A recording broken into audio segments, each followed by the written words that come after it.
একটা হলো আমরা মনসুন আসছে তার একটা মিটিং করলাম।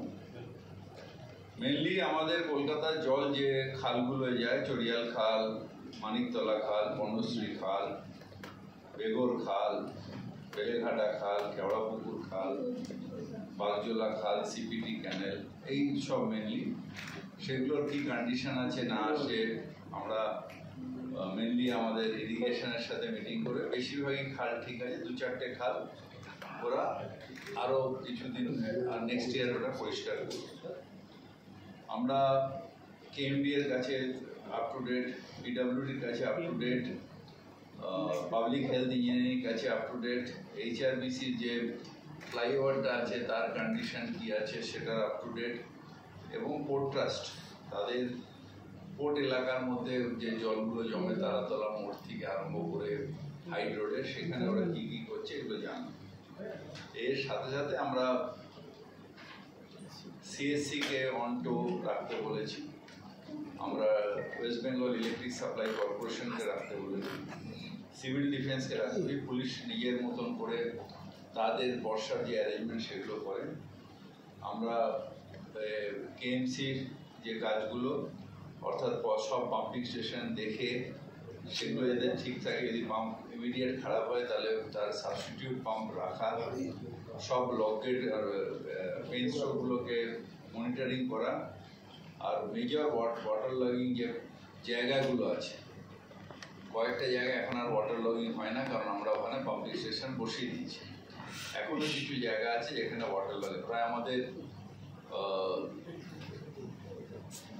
কত লক্ষ টন আমরা ডিসিল্টিং করেছি, সুতরাং মেজর ওয়াটার লগিং হয় না। হ্যাঁ, যখন বৃষ্টি আসে সেই সময় যদি জোয়ার থাকে তাহলে ভাটা পর্যন্ত ওয়েট করতে হয় দু চারটে জায়গায়। ভাটায় আমরা যখন পেন স্ট্রোকটাকে খুলে দিই জলটা বেরিয়ে যায়। সুতরাং কলকাতায় কোথাওই 5-6 ঘন্টার বেশি জল থাকবে, তার কারণ জোয়ারে অনেকগুলো পকেট আছে যেগুলো ডাইরেক্টলি গঙ্গায় যায়, সেইখানে জল থাকে। আর অনেক জায়গায় আমাদের খুব হেভি রেন হলে এই যে যে ক্যানেলগুলো আমরা জল দিই সেগুলো ওভার ফ্লাডেড হয়ে যায়, মানে উল্টো গঙ্গার জলটা ভেতরে ঢুকে, তা ভাটার সময় সেই জলটা বেরিয়ে ন্যাচারালি আমাদের জলগুলো বেরিয়ে যাবে এগুলো। এবং কেআইপির যে কাজ, পুরনো যে কাজ অনেক দিন ধরে মানুষ ভুগছে, সেই কাজ 31শে জুলাই লাস্ট ডেট আছে। কেআইপির কাজ তারপরে অনেক জায়গায় হাউস ড্রেনেজের কাজ, সেগুলো যেরকম নর্মাল কর্পোরেশন করবে। কেআইপির কাজটা আমরা 31 তারিখে পুরনোর যে লটের কাজটা 31 তারিখ শেষ করে দেবো। তার মধ্যে যে রাস্তাগুলো ওরা করতে পারছে না আমরা ইমিডিয়েটলি সেই রাস্তাগুলো আজকেও এমআইসিতে আমরা নিয়ে নিয়েছি। সেই রাস্তাগুলো গভর্নমেন্ট, আমাদের স্টেট গভর্নমেন্টের টাকায় আমরা সেই রাস্তাগুলো অলরেডি করতে শুরু করে দিয়েছি। কেআইপি লেট করে বলে আমরা রাস্তাগুলো করে দিচ্ছি। কেআইপিটা যে পরে যেটা আমরা স্টেট শেয়ার দিই সেটার সাথে ওটাকে অ্যাডজাস্ট করে নেব। আমাদের সেন্টার আছে, অর্থাৎ নিচে যেটা কন্ট্রোল রুম আছে, সেই কন্ট্রোল রুমে আমাদেরও সাথে সাথে খবর পাই এবং আমরাও সেন্ট্রালাইজ রাখি। সুতরাং পুলিশের সাথে আমাদের সবসময় একটা লিয়াজও থাকে।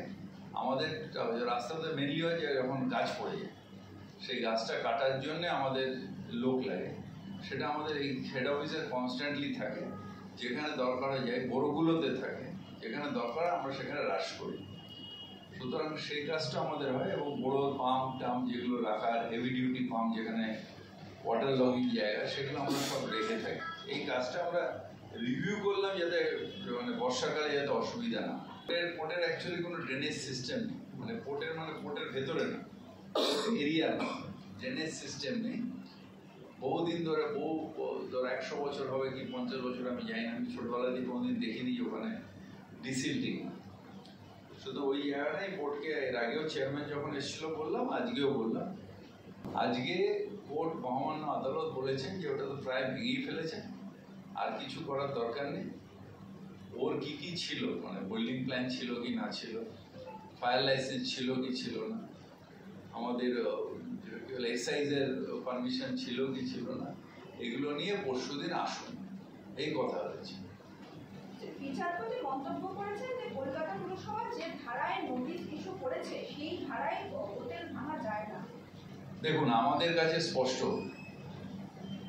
যেভাবে রুফটপ হোটেল গজিয়ে উঠেছে, সেই রুফটপ হোটেলগুলো সেখানে যে হাইড্রোলিক ল্যাডার যেটা ফায়ার ডিপার্টমেন্টের আছে সেটা লাগিয়ে রেস্কিউ অপারেশন হয় না। নিচে অনেক রেস্টুরেন্ট আছে, যেগুলো মেনলি আমরা সেদিন যে মুখ্যমন্ত্রীও গেছিলেন, সেখানে আরো অনেকগুলো রেস্টুরেন্ট আছে। কোনোটাই যদি একটা আগুন লাগলো, যার উপরে আগুন লাগলে নিচের লোকে নেমে গেল, কোনো অসুবিধা নেই। নিচে আগুন লাগলে লোকে রেস্কিউর জন্য উপরে যাবে, সেখানে হাইড্রোলিক ল্যাডার দিয়ে তাদের রেস্কিউ করতে হবে। যদি রুফটপ পুরোটাই আটকানো থাকে, তাহলে হাইড্রোলিক ল্যাডারটা লাগাবে কোথায়, রেস্কিউটা হবে কোথায়? যদি বোর্ড মনে করে যে না, মানুষগুলোকে ওই রকম ভাবেই রেখে দিতে হবে, আমাদের কোনো আপত্তি নেই। সেখানে গিয়ে তাকে বলেছিলাম যে আপনারা এটা খুলে নিন, অ্যাটলিস্ট হাইড্রোলিক ল্যাডার লাগানোর জন্য সামনের যে রাস্তা ওটাকে খুলে নিন। এরা খোলেনি বলে আমরা ওই সামনেরটুকুই ভেঙেছি, পেছনটা ভাঙিনি। কিন্তু সামনেরটুকুই ভাঙা হয়েছে, যেটার আমরা বলে এসেছিলাম যে রাস্তার ধার দিয়ে যখন লোক একটা রেস্কিউর জন্য যাবে, হাইড্রোলিক ল্যাডার লাগবে। যেরকম আমি বলছি, হোয়াটসঅ্যাপ ক্যাফে ইলিগাল করে ডিসেম্বর মাসে নোটিশ দেওয়া হয়েছে, কোর্টে গিয়ে স্টে নিয়ে এসছে। কালকে যদি ওখানে কোনো একটা মিসআপ হয়, কে দায়িত্ব নেবে? মহামান্য আদালতের উপর তো আমরা দায়িত্ব চাপিয়ে দিতে পারি না, তাহলে কে নেবে দায়িত্ব? মানুষের সামাজিক দায়িত্ব থাকা উচিত। আমি ব্যবসা করবো, নিশ্চয়ই ব্যবসা করবো, এটা আমার গণতান্ত্রিক রাইট, কিন্তু আমার ব্যবসার জন্য যেন অন্য লোকের জীবন না যায়, ক্ষতি না হয়, সেটা দেখাটাও আমার দায়িত্ব। সেই দায়িত্বটা দরকার। যখন আপনারা যখন করতে পারেন না, তখন আমাদের এই নোটিশ দেওয়া, ফোর্স অ্যাপ্লাই মানে দেওয়া, ভাঙা ভাঙি, এটা আমাদেরও পছন্দ না, কোনো কারোরই পছন্দ না। এটা অপ্রিয় কাজ করবো কেন? কিন্তু যখন উপায় থাকে না, তখন আমাদের করতে হয়। আপনি যদি বলেন যে না এগুলো ঠিক আছে, তাহলে ঠিক আছে। শুধু তাই না, আমি তো ফায়ার ডিপার্টমেন্টকে এটাও অনুরোধ করব যে যত রেস্তোরাঁ আছে, যত গেস্ট হাউস আছে, তাদেরও একটা অডিট হওয়া উচিত, ফায়ার অডিট হওয়া উচিত, যে সেগুলো যদি রেস্কিউর পথটা আছে কিনা। দেখুন, অ্যাক্সিডেন্ট যে কোনো জায়গায় হতেই পারে। একটা এসি চলছে, এসি চলতে চলতে এখানে একটা আগুন লেগে যেতে পারে, কিন্তু যে মানুষগুলো তাদের রেস্কিউর পথ আছে কিনা, রেস্কিউ করা যাবে কিনা, নাকি তারা জুতোক্রিয়া ঢুকে যাবে, এইটা সব ক্ষেত্রেই দেখা উচিত। এবং আমি ফায়ার ডিপার্টমেন্টকে অনুরোধ করবো যেটা ভালো করে আরেকবার ফায়ার অডিট সব কটা গেস্ট হাউস যেখানে, বা গেস্ট হাউস রেস্টুরেন্ট যেখানে পাবলিক যায়, সেটা দেখায়। আমাদের কাছে কোনোটাই বন্ধ করাটা আমাদের কাছে অভিপ্রায় নয়, আমরা ব্যবসায় হাত দিতে চাই না, কিন্তু মানুষের জীবন তার থেকে অনেক বেশি বলে আমি মনে করি। আমরা যে পদক্ষেপগুলো নেব, মানুষকে আমি রিকোয়েস্ট করব যে মানুষের জীবন আগে, তারপর ব্যবসা। আপনারা ব্যবসা করুন, কিন্তু রেস্কিউর পর যে মানুষ, এই যে স্টিফেন কোর্টে মানুষ মারা গেল, ওখানে কোলাপসাল গেটটা যদি খুব খোলা থাকতো, তাহলে ওরা সব ছাদে দৌড়ে চলে যেতে পারতো তখনকার দিনে। এটা আমি তখন অপোজিশনে নেমে যাই, আমি গেছিলাম স্পটে, সব সিঁড়িতে মারা গেছে, মানে আগুনটা আস্তে আস্তে উপর থেকে উঠে সিঁড়িতে চলে গেল, অতগুলো লোক মারা গেল। সেটা দেখুন, আমার সেদিনও আমি ছিলাম সারা রাত্রি, ওই যে ঋতু আমি গেছিলাম সারা রাত্রি, শুধু নক করলো না। হোটেলের নিয়ম হচ্ছে যে আগে, এটা প্লেনেও শুনেছি, জাহাজেও শুনেছি, ক্যাপ্টেন সব থেকে পরে জাহাজ ছাড়ে, আগে না, মানে অন্য অন্য যারা গেস্ট তাদের আগে করে। এটা আমি টাইটানিক ছবিতেও দেখেছি। তো এখানেও তো তাই, যে আমরা যারা হোটেলের স্টাফ বা আমরা যারা হোটেলের মালিক বা ম্যানেজার যাই আছে, আমি জানি না কে আছে না আছে, আগে তো গেস্টদের নক করবো। আমরা সবাই ছাদে উঠে গেলাম বা বেরিয়ে চলে এলাম যেই আগুন লাগলো, আর গেস্ট যারা ঘরে বসে জানে না, যতক্ষণ না কালো ধোঁয়া গিয়ে গ্রাস করলো, ততক্ষণ তারা কিছু জানলোই না, মারা গেল। এটা সত্যি সত্যি খুব অন্যায়। আমার প্রিন্সিপাল হচ্ছে রুফটপ হলো যে কোনো বিল্ডিং, সেটা রেসিডেন্সিয়াল বিল্ডিং হলেও রুফটপ হচ্ছে কমন প্যাস এরিয়া বা পাবলিক এরিয়া, মানে পাবলিক না, কমন এরিয়া। যেরকম নিচটা হচ্ছে সিঁড়িটা কমন, নিচটা কমন, সেটা রুফটা কিন্তু কমন হওয়া উচিত। এবার কমন এরিয়াতে বিক্রি করা যায় কি যায় না সেটা লিগ্যাল প্রবলেম। যদি লিগালি তাদের দেয় তারা করবে, কিন্তু রেস্কিউর রাস্তাটা তো দেবে।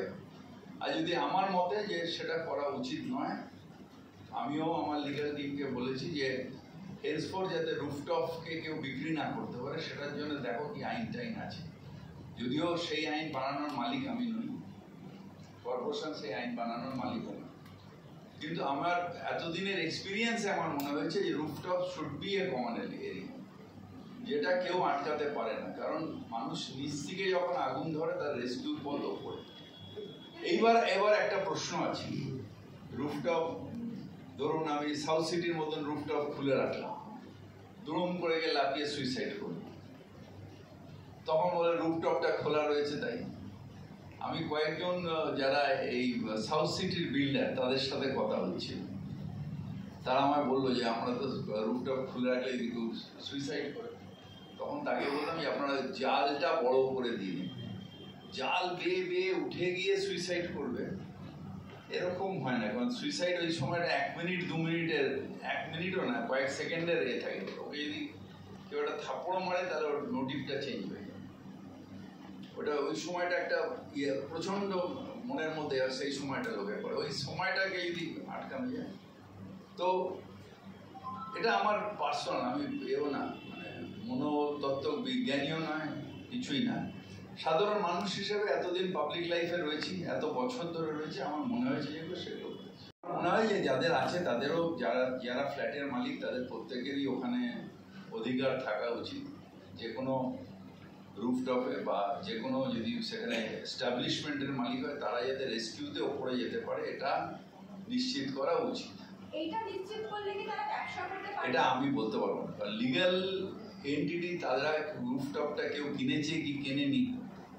আমার মতে হচ্ছে রুফটপ ইজ এ পাবলিক, মানে কমন এরিয়া, এটা কেনা বা বেচা উচিত নয়। আমরা এখন নোটিশ দিয়েছি, আমি আগেও বলেছি এখনো বলছি, আমরা চাই যে সচেতনভাবে মানুষ এগিয়ে আসুক। যারা ব্যবসাদার তাদেরও সামাজিক দায়িত্ব আছে, সেই দায়িত্ব তারা নিজেরা করুক। আমার নোটিশের এগেনস্টে তারা কোর্টে গেছে, সুতরাং আদালত ঠিক করুক।